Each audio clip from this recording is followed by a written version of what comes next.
जब भी बात ग्रामर में एक्टिव एंड पैसिव वॉइस की आती है, कहीं ना कहीं मन में एक डर सा आने लगता है कि कैसे इन सेंटेंसेस को सॉल्व करेंगे, कहीं कोई मिस्टेक तो नहीं छूट जाएगी। और ये डर लाजमी है साथियों, ये डर मुझे भी था, मुझे भी 2-3 साल लग गए इसको समझने में, लेकिन आपका इतना समय नहीं लेंगे। 10 मिनट के अंदर आपको समझाएंगे कि एक्टिव और पैसिव वॉइस क्या होता है। जब भी कभी हम ग्रामर में एक्टिव की बात करते हैं तो जो सेंटेंस एक्टिव वॉइस में होता है उसमें सब्जेक्ट को इम्पोर्टेंस दी जाती है। ये पॉइंट अपने पास नोट कर लीजिएगा, बिल्कुल डरने की आवश्यकता नहीं है। एक्टिव वॉइस सेंटेंस जो भी है ग्रामर का, उसमें सब्जेक्ट को इम्पोर्टेंस दी जाती है, लेकिन पैसिव वॉइस में ऑब्जेक्ट को नहीं। ये भ्रम फैला हुआ है कि एक्टिव में सब्जेक्ट को और पैसिव में ऑब्जेक्ट को इम्पोर्टेंस होती है। पैसिव में ऑब्जेक्ट को नहीं, पैसिव में किए गए काम को इम्पोर्टेंस दी जाती है और एक्टिव वॉइस में सब्जेक्ट को। एग्जाम्पल के थ्रू बात करेंगे, लेकिन 2-3 बातें और हैं जो अपने पास आपको नोट करनी पड़ेंगी, याद करना पड़ेगा। वो बात ये है कि सेंटेंस में हम सब्जेक्ट और ऑब्जेक्ट का पता कैसे लगाएंगे। WHO हु लगा दीजिए और हु का आंसर जो भी निकलेगा वो सब्जेक्ट होगा। WHAT वॉट लगा दीजिए, इसका आंसर जो भी निकलेगा वो डायरेक्ट ऑब्जेक्ट होगा। WHOM हुम लगा दीजिए, इसका आंसर जो भी निकलेगा वो इनडायरेक्ट ऑब्जेक्ट होगा। इसकी मैंने बात क्यों किया, क्योंकि जब भी आप एक्टिव को पैसिव करेंगे तो आपको सब्जेक्ट और ऑब्जेक्ट का पता करना ज़रूरी हो जाएगा, क्योंकि जो एक्टिव वॉइस का सब्जेक्ट है पैसिव वॉइस में उसी को एजेंट बनाएंगे।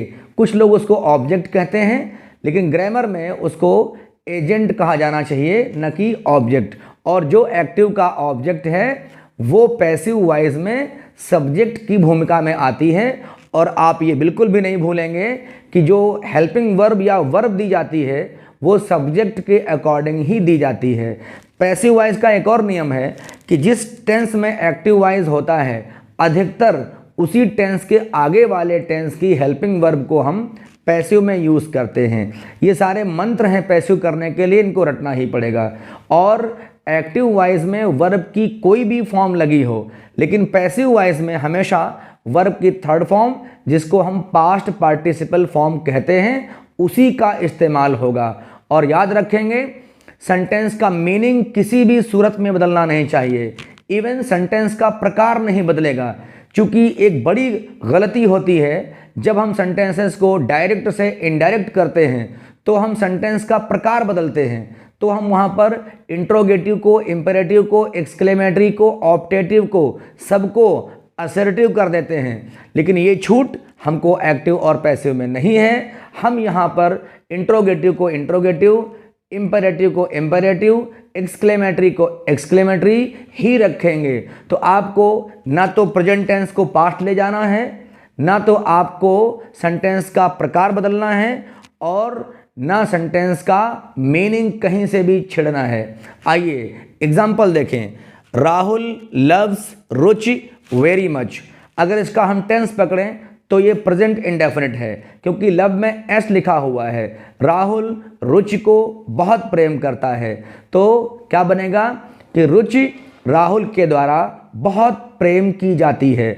अगर हम पूछें हु लव्स रुचि तो आंसर आएगा राहुल, यानी कि राहुल सब्जेक्ट है। और अगर हम ये पूछें कि by whom is Ruchi loved तो फिर वही राहुल निकलेगा, यानी कि राहुल सब्जेक्ट है। और अगर ये कहें कि whom does Rahul love, Rahul किसको प्रेम करता है, तो whom का आंसर रुचि आएगा। इसका मतलब whom के आंसर में आया हुआ रुचि ऑब्जेक्ट है और राहुल सब्जेक्ट है।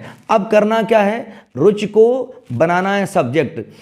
इज क्यों लाए, क्योंकि लव्स में एस लिखा था जो प्रेजेंट इंडेफिनिट शो कर रहा था, इसलिए इसको पैसिव करने के लिए प्रेजेंट कॉन्टिन्यूअस टेंस की helping verbs is am are में से इज को रुचि के अकॉर्डिंग सेलेक्ट करके लगा देंगे। तो रुचि इज लव का past participle form loved very much by Rahul. Rahul जो यहाँ पर सब्जेक्ट था वो यहाँ पर एजेंट बन गया है, और पैसिव वॉइस में एजेंट के साथ बाय, कभी कभी विद, कभी कभी इन इत्यादि लग जाता है, और कभी कभी एजेंट को मेंशन करा ही नहीं जाता है, क्योंकि हम जब भी पैसिव करेंगे हम याद रखेंगे कि किए गए काम की वैल्यू है, काम को किसने किया है इसकी वैल्यू कम होती है, तो आवश्यकता नहीं होगी तो हम एजेंट का इस्तेमाल करेंगे ही नहीं। सेंटेंस नंबर 2 देखें, Mohit impressed us with his performance. Impress में जो डी लगा है ये सेकेंड फॉर्म है, और सेकेंड फॉर्म लगता है केवल पास्ट इंडेफिनिट में। कभी कभी भ्रम होता है कि सेकेंड फॉर्म माने या थर्ड फॉर्म, तो याद रखिएगा कि अगर हेल्पिंग वर्ब के साथ आया है यही इम्प्रेस्ड तो इसको हम थर्ड फॉर्म कह देते, और बिना हेल्पिंग वर्ब की आया है तो ये सेकेंड फॉर्म है। और सेकेंड फॉर्म का इस्तेमाल ग्रामर में केवल और केवल पास्ट इंडेफिनिट में होता है। तो ये प्रूव हुआ कि सेंटेंस है पास्ट इंडेफिनिट का पैसिव करने के लिए पास्ट कॉन्टिन्यूअस टेंस की हेल्पिंग वर्ब का इस्तेमाल होगा। तो मोहित इम्प्रेस्ड अस, यहाँ मोहित सब्जेक्ट है और अस ऑब्जेक्ट है। अस को बनाएंगे सब्जेक्ट तो वी हो जाएगा, वी के हिसाब से वर लगाना पड़ेगा पास्ट कॉन्टिन्यूअस के नियम के अकॉर्डिंग। तो we were impressed by Mohit with his performance. Clear. अगला सेंटेंस लिखा हुआ, they repair watches here. They के साथ रिपेयर लिखा है, अगर वर्ब की फर्स्ट फॉर्म बिना किसी हेल्पिंग वर्ब के लगी है तो वो प्रेजेंट इंडेफिनिट है, और इसको पैसिव करने के लिए प्रेजेंट कॉन्टिन्यूअस टेंस की हमको लाना पड़ेगा हेल्पिंग वर्ब। तो यहाँ पर दे सब्जेक्ट है, हम पूछेंगे हु रिपेयर्स वॉचेस, तो आंसर आएगा दे। और ये पूछेंगे कि व्हाट डज दे रिपेयर, वे क्या रिपेयर करते हैं, तो आंसर आएगा वॉच। तो मैंने आपको पहले ही कहा कि व्हाट का आंसर भी ऑब्जेक्ट है, हुम का आंसर भी ऑब्जेक्ट है, तो वॉचेस को आगे लाए, वॉचेस आर रिपेयर्ड हियर। यहां पर दे का बाय देम कर सकते थे, but that was totally unimportant part of the sentence, so we have not mentioned it here. घड़ियों की मरम्मत यहां पर होती है। This looks like a notice, उनके द्वारा होती हैं, ये अनइम्पॉर्टेंट है और कहने का कोई मतलब नहीं है। लिखा लगा नोटिस में कि यहाँ पर घड़ियों की मरम्मत होती है। Watches are repaired here, by them unimportant है। सेंटेंस नंबर 4 देख लें, शुभम वॉज लॉफिंग एट महिमा। शुभम महिमा पर हंस रहा था। सेंटेंस है पास्ट कॉन्टिन्यूअस का, क्योंकि वॉज के साथ में आईएनजी फॉर्म लगी है। जब कभी कॉन्टिन्यूअस को पैसिव करना पड़ता है तो उसमें बीईआईएनजी बीइंग का इस्तेमाल ज़रूरी है। कॉन्टिन्यूअस जितने भी हैं उसमें से केवल 2 प्रेजेंट कॉन्टिन्यूअस और पास्ट कॉन्टिन्यूअस इन्हीं का पैसिव बनता है, बाकी किसी का पैसिव बनता ही नहीं, और इन दोनों में बीईआईएनजी का इस्तेमाल करना ही पड़ता है। तो शुभम सब्जेक्ट है, महिमा ऑब्जेक्ट है, महिमा को आगे लाएंगे, फिर उसको हम वॉज करेंगे, क्योंकि जो भी सेंटेंस पास्ट कॉन्टिन्यूअस या प्रेजेंट कॉन्टिन्यूअस का होता है उसमें हम उन्हीं की हेल्पिंग वर्ब का इस्तेमाल कर देते हैं और बीइंग का इस्तेमाल भी कर देते हैं। तो महिमा वॉज बीइंग, और लॉफ का हो गया लॉफ्ड थर्ड फॉर्म के रूप में, और एट को हम निकाल नहीं सकते हैं। किसी भी सेंटेंस में अगर कोई प्रीपोजिशन लिखा हुआ है पैसिव करने पर उसको हटाया जाना किसी भी कीमत पर नहीं चाहिए। तो क्या बन गया, Mahima was being loved at by Shubham. Sentence number 5 जो है वो इंट्रोगेटिव है। इंट्रोगेटिव का मतलब जिसमें हमने कोई प्रश्न पूछा हो। लिखा हुआ, when will you teach us chemistry, आप हमको केमिस्ट्री कब पढ़ाओगे। इस सेंटेंस के 2 आंसर हो सकते हैं साथियों, क्योंकि यहाँ पर केमिस्ट्री भी ऑब्जेक्ट है। अगर व्हाट लगाओगे कि व्हाट विल यू टीच तो केमिस्ट्री आएगा, व्हाट का आंसर केमिस्ट्री डायरेक्ट ऑब्जेक्ट। हुम will you teach chemistry, chemistry आप किसको पढ़ाओगे तो अस निकलेगा, और अस भी होता है इनडायरेक्ट ऑब्जेक्ट। तो हम केमिस्ट्री या अस दोनों में से किसी एक को सब्जेक्ट करके हम पैसिव बना सकते हैं, लेकिन शर्त यह है कि पहले इंट्रोगेटिव है तो व्हेन को हम टच नहीं करेंगे। विल लगा था यू के लिए, हम शैल लगाएंगे वी के लिए, क्योंकि हम अस को वी बना के ला रहे। तो when shall we be taught chemistry by you, ये बी कहाँ से आया, क्योंकि सेंटेंस था हमारा फ्यूचर इंडेफिनिट का, और इसको जब पैसिव करेंगे तो फ्यूचर कॉन्टिन्यूअस टेंस की helping verb will be shall be का इस्तेमाल करना पड़ेगा। तो क्या बन गया, when shall we be taught chemistry by you, या इसको आप ऐसे भी लिख सकते हैं कि when will chemistry be taught to us, by, you, क्योंकि डबल ऑब्जेक्ट हैं, उनमें से किसी को भी सब्जेक्ट करके हम पैसिव कर सकते हैं। सेंटेंस नंबर 6 लिखा हुआ है who will mop the floor. ये सेंटेंस अपने आप में इसलिए अलग है क्योंकि इसमें सब्जेक्ट नहीं है, और सब्जेक्ट नहीं है तो किसको हम बनाएंगे एजेंट। ये कह के हम सेंटेंस छोड़ के भाग नहीं जाएंगे, हम ढूंढने की कोशिश करेंगे सब्जेक्ट है कहाँ। Who will mop the floor, यहाँ पर हु क्वेश्चन वर्ड है, और हमने पीछे कहा था कि हु का आंसर सब्जेक्ट होता है, यहाँ पर हु का आंसर नहीं है, इसका मतलब उसी हु में सब्जेक्ट छुपा हुआ है। तो हु को हम लेंगे डबल रोल में, क्वेश्चन वर्ड भी और सब्जेक्ट भी। क्वेश्चन वर्ड है इसलिए वो आगे से पीछे जाएगा नहीं, वो सब्जेक्ट है इसलिए उसको एजेंट बनना पड़ेगा क्योंकि पैसिव कर रहे हैं, और जब हम एजेंट कर देंगे तो उसके पहले बाई लगाना ज़रूरी हो जाएगा।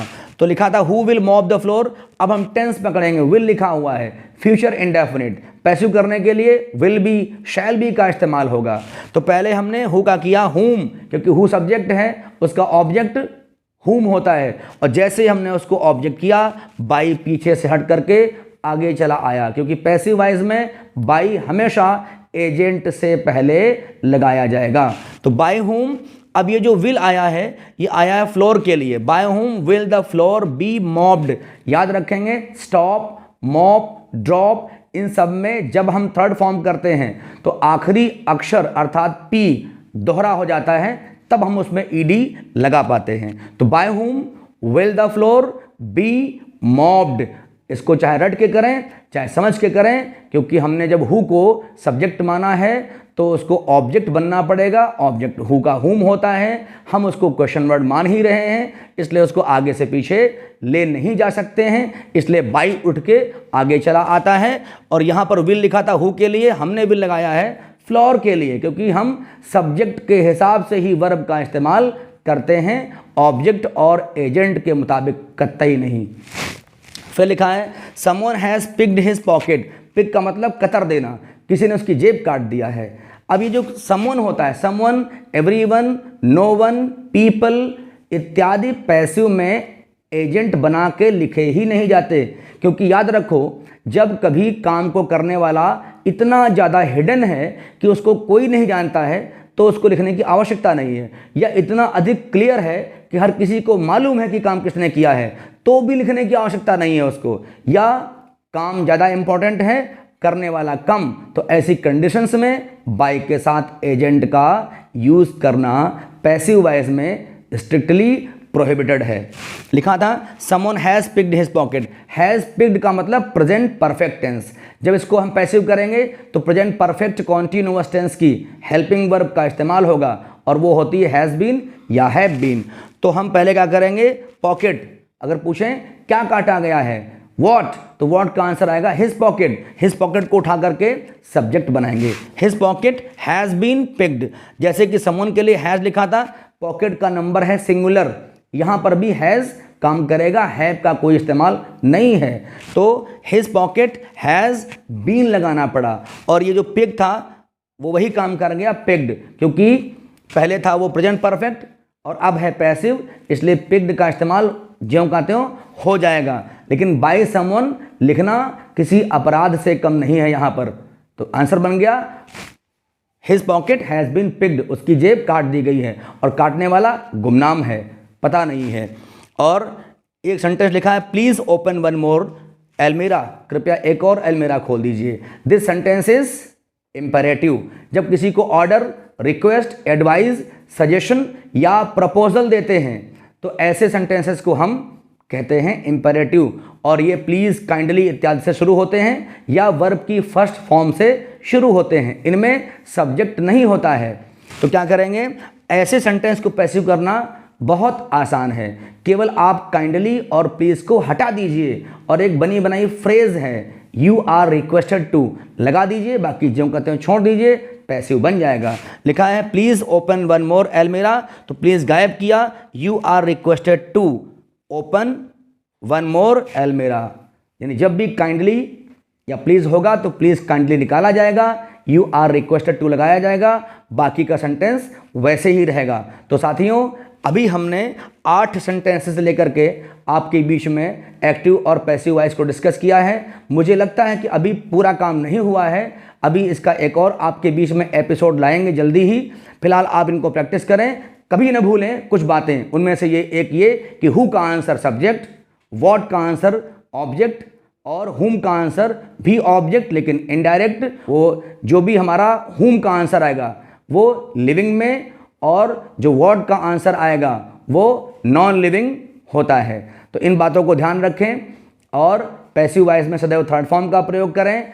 बैक नहीं चलना है, फॉरवर्ड चलना है, यानी जिस टेंस का सेंटेंस दिया गया है उसके आगे वाले टेंस की हेल्पिंग वर्ब का प्रयोग करेंगे तभी पैसिव बनेगा। फिलहाल इनको प्रैक्टिस करिए, जल्दी ही मिलते हैं किसी और नए वीडियो के साथ में। बहुत बहुत धन्यवाद।